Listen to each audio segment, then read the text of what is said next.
Hello, bookworms. Welcome back to the Bonafide Bookworm. And if you're here to read along with me and improve your English. So, I still haven't watched Practical Magic again, but I did buy it. So, I'm going to watch it, I swear. And then we'll do the comparison to the book and the movie and all that. So, instead, we're going to look at one of our laws again about animals. So, this again is coming from the hold on, I'm going to say it wrong. Animal League Defense Fund. So this law is the Endangered Species Act of 1973, and it protects mammals, fish, birds, and plants that are threatened or endangered in the U.S. It didn't really go into any detail on that website what it does. I mean, I assume you're not supposed to kill those things or eat them, but there is that. And I still have to research stuff about cows, but I'm kind of going to hold off on that. I'm going to see if some of the laws moving forward change or something. So we'll see. So we are reading Saving Sadie by Joal, Derse, Dauer with Elizabeth Ridley. And when we left off, Joal was taking Sadie to a little artsy street fair kind of thing that is happening once a month in the summer.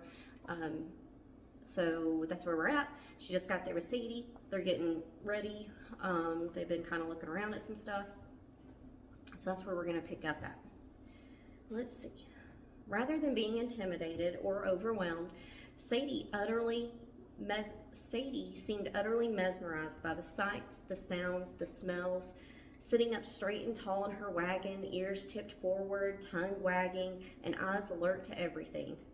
When we reached the clinic, Dr. Jody was outside preparing her booth in the parking lot. "Well, what do you think?" she asked me, smiling brightly as her loose brown curls bobbed toward her shoulders. "This is absolutely incredible," I replied, shaking my head in amazement. "It's like everyone in Muskego came out tonight and also brought along 10 of their friends."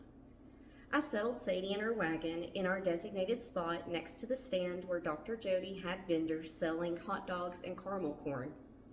The clinic would remain open throughout the evening so visitors could go inside and tour the treatment suites, the emergency room, and the kitty camp, where Dr. Jody housed a number of unadoptable cats, and also learn more about the essential oils, special diets, and holistic pet care products she sold at the clinic.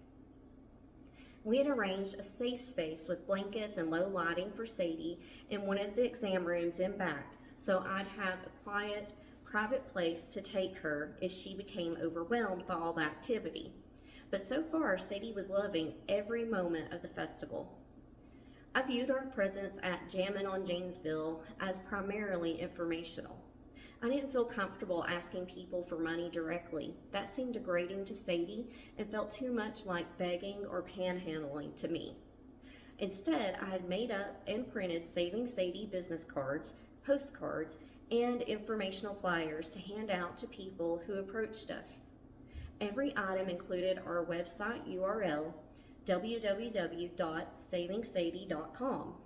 So the hope was that after meeting Sadie in person, people would be interested and inspired enough to go to the website and make a donation via our chip-in account. We hadn't been in position in front of the clinic for long when people, especially families, began migrating towards Sadie, gathering around her wagon, petting her, stroking her head, and asking what had happened to her and why she was in a wagon.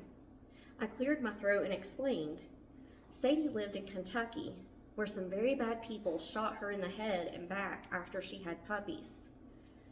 I wanted to be truthful, but also sensitive about how I phrased things when young people were present. Because of the bullet in her back, she can't walk like other dogs. Some kind people brought her to Wisconsin and I adopted her. Together, she and I are working really hard on exercises and therapy so she can walk again.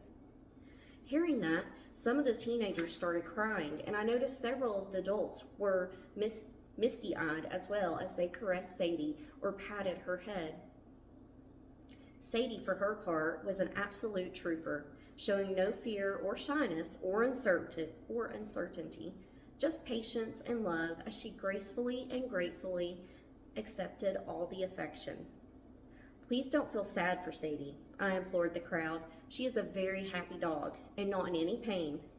Hers is a story of pure love and second chances. Suddenly, a new and striking thought occurred to me, and I was moved to share it with our audience. Sadie may not be able to walk right now, but everybody has at least one problem or one thing wrong with them. Everyone deserves a second chance. Sadie can teach people all about acceptance and focusing on what you can do, not what you can't. Suddenly, people's tears and frowns transformed into smiles as they moved in closer to Sadie, surrounding her in a loose but powerful circle of love. I handed out Sadie's business card to everyone within reach and was a bit embarrassed when some people started placing money in the empty water dish beside Sadie's wagon as if it were a collection jar. Please go to our website to follow Sadie's progress, I said, speaking over the electric riffs of the Led Zeppelin cover band warming up a few booths over. With your help, we will get Sadie walking again. Sometime later, the crowd thinned a bit as the sky turned to dusk and the air became dense with the smell of charcoal, smoke, and citronella candles, and the angry metallic buzz of hungry mosquitoes. I lifted Sadie out of her wagon, laid her in the grass, and gave her some water and a few well-deserved treats, which she sniffed, nibbled, and then slowly savored each bite. I sat down beside her and stroked her shoulder, still warm from the sun. That's my good girl. There are more treats for you at home. As we sat and relaxed side by side, my mind kept casting back to the faces of all the people, men and women, adults and kids, who'd met Sadie, who'd listened so intently to her story and been so moved by what they'd heard. What I'd suspected from the day I first met Sadie appeared to be true. She was a special creature with a unique gift to share with the world. I had been so totally focused on what Sadie needed to get in order to stay alive. Therapy, medicine, veterinary care, financial support, help with bodily functions, that I hadn't thought much about how much she could give to others. Maybe, though, it was time to start thinking. I lay back in the long, lush grass, breathing in the soft, sweet scent of soil and clover as dandelion leaves feathered against the side of my face. I reached for Sadie's head and rested her chin on my sternum, staring into her gentle amber eyes as she stretched her long front legs beside my ribs, flexing and curling her toes. "What do you think, girl?" I asked. "Do you have a special role in life that neither of us has realized yet?" She didn't answer, other than a slight twitching. A fly may have landed on me, wag of her tail. Maybe I was tired, or maybe it was the low light, and don't hold me to it, but I could have sworn at that moment that Sadie winked at me.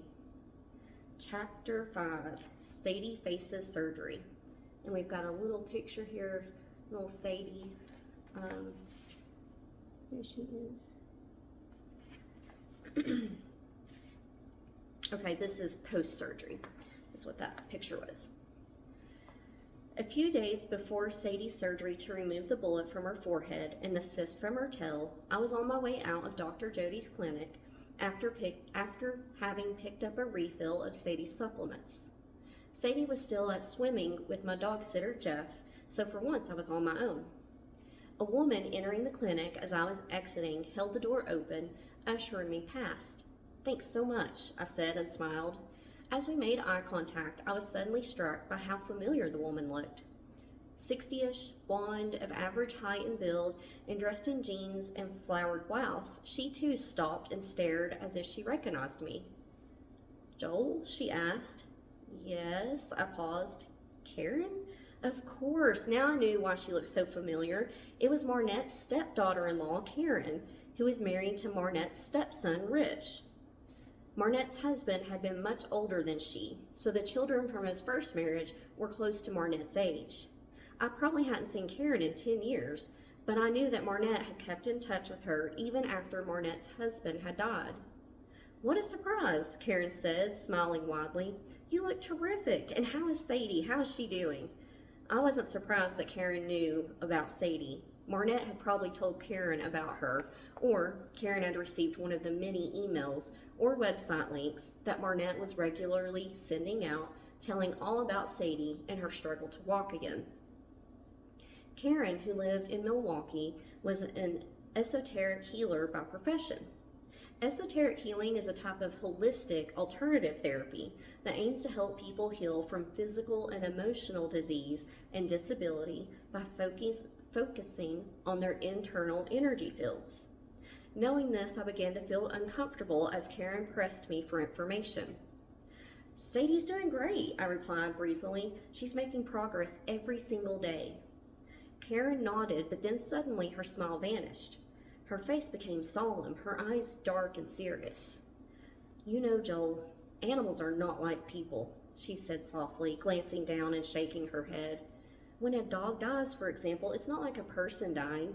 When a dog dies, its spirit simply moves on, transitioning to another realm, a realm where they are free of pain and suffering. I started to panic. Why is she telling me this? People often have a hard time saying goodbye to the animals they love so much, but it would be easier if they tried not to think of an animal's death as being similar to a human passing away, she continued. When a dog is put down, it isn't really like killing the animal. It is more like releasing the soul so it is free to go to a better place. Oh my God, she's saying I should have Sadie put to sleep? Is that what Sadie wants? Whether she realized it or not, Karen was engaging one of my greatest fears. Is Sadie in more pain and discomfort than I realized? I listened numbly as Karen continued talking. My head was spinning, and much of what she was saying, frankly, sounded like New Age mumbo-jumbo. But I was too taken aback, too stunned by her words to respond.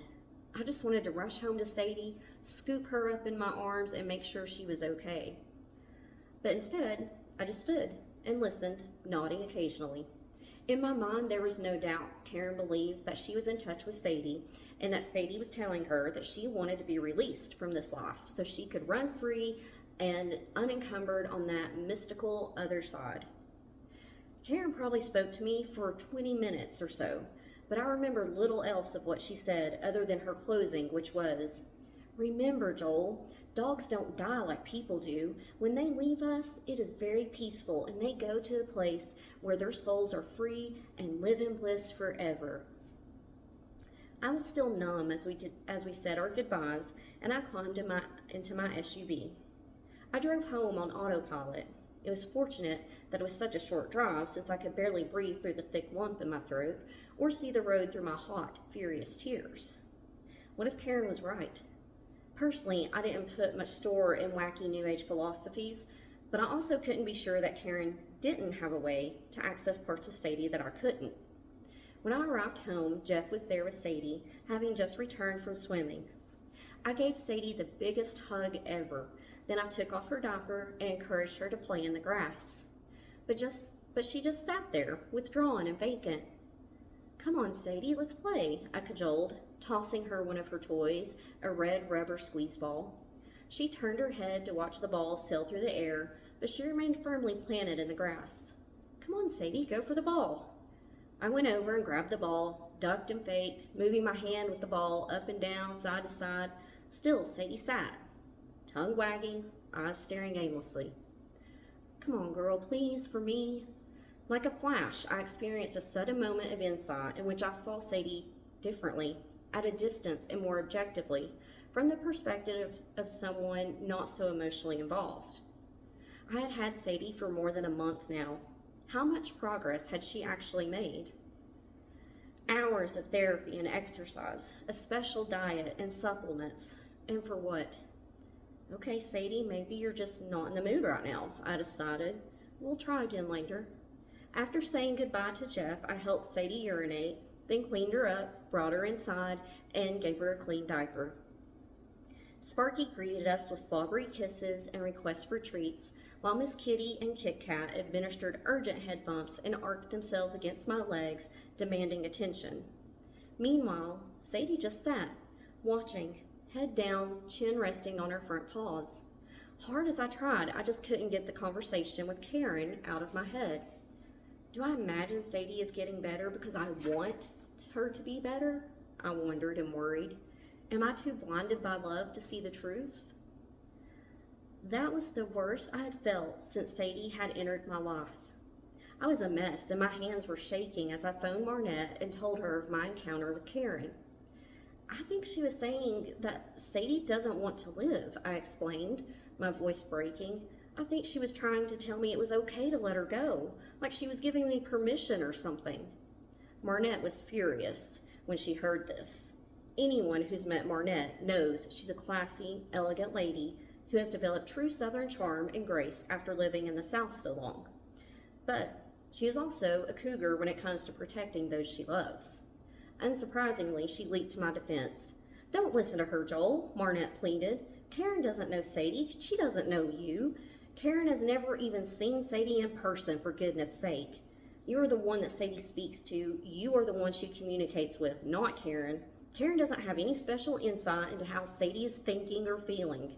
Trust Sadie. Trust your heart. Sadie will tell you what she wants and needs. I sighed. I know I shouldn't let Karen bother me, I agreed. Her comments just caught me off guard, I guess. And I'm nervous about Sadie's surgery on Monday. I'm worried how she'll handle it. Of course, she's your baby now, and even minor surgery is scary, Marnette comforted. But just remember how many people care about Sadie. How many people are praying for her every single day. Draw strength from that, Joel. As I hung up the phone after talking to Marnette, I did feel a little better. There would probably always be people who didn't get Sadie, or who didn't approve of my putting so many resources into rescuing one disabled dog when there were so many other worthy causes in the world. But I couldn't think about those people or those causes at the moment. For now, my main job was to think about Sadie. We're going to stop there because there's a nice little page break before the surgery. So wherever you're at, I hope it's great, and I hope you have a great day, week, month, year, and I hope you come back here. Bye.